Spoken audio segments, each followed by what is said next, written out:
Hello, pare. Oh. Ito na, papunta na kami. Okay, bye-bye. Ano yun? Ano yun? Ano yun? Ano yun? Butin lang, umikot talaga. Mga 3 beses umikot yung van. Tapos lumusot talaga. Hindi ako naka-seatbelt. Lumusot ako sa windshield.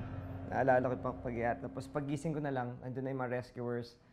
Ayon sa report, galing sa Lipa si Bowie upang bisitahin ang kanyang pamilya nang biglang pumutok ang gulong ng sinasakyan niyang van.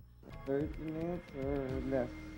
Unconscious ako. When I got up, medyo may slight amnesia. Yeah. Tinatanong ko ano nangyari. Hindi ko alam nangyari until I got to the emergency room. Hello? Di ba nag-usap tayo na hindi tayo pwedeng mag-usap ng ng isang buwan?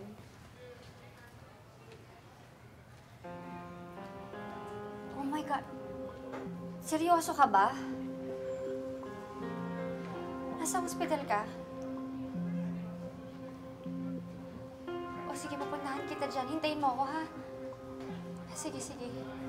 Anong meron, Mare? Kasi Bowie na aksidente daw, eh.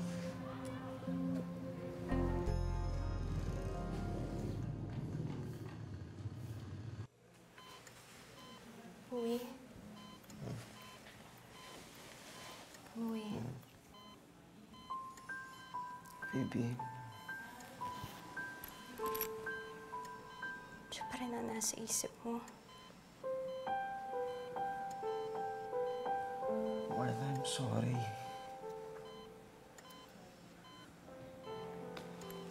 Bowie, kaya ako nandito kasi ayoko mawala ka sa akin. So please tell me, do I still have a chance with you? Please.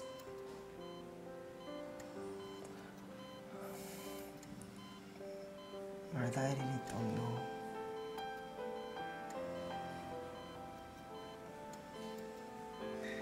Hindi ko alam paano ako magsisimula. Hindi ko...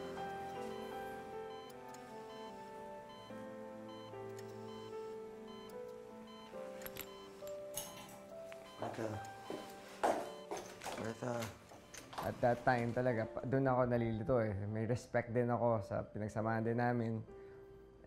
And then there's this, the kind of the woman of my dreams coming in. But I was given a choice. Sabi ko sana namatay na lang ako kaysa mamili ako sa inyong dalawa. Oo, sana namatay na lang ako dahil ang hirap eh. I admit, it really broke her heart talaga.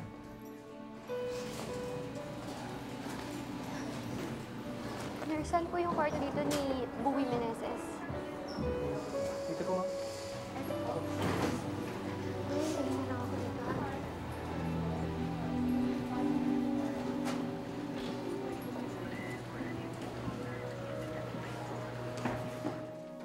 Phoebe, I'm just so glad that you're here. And I'm glad you're alive. Oh, iniiyakan. Ganun ba ako importante sa'yo? Sira ka ba? Kung ako naman siguro malalagay sa bingit ng kamatayan, iyakan mo rin naman ako, di ba? Uy. Oo naman. Baka nga hindi lang iyak eh. Kasi pag nagkahiwalay tayo tapos hindi ko nasabi sa'yo kung gaano ako importante sa akin. I will never, ever forgive myself.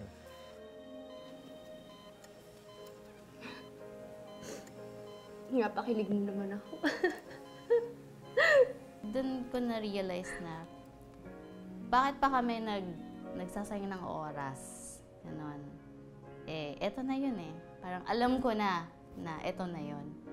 So, after that, nung naayos na rin niya with the ex, saka naging kami na.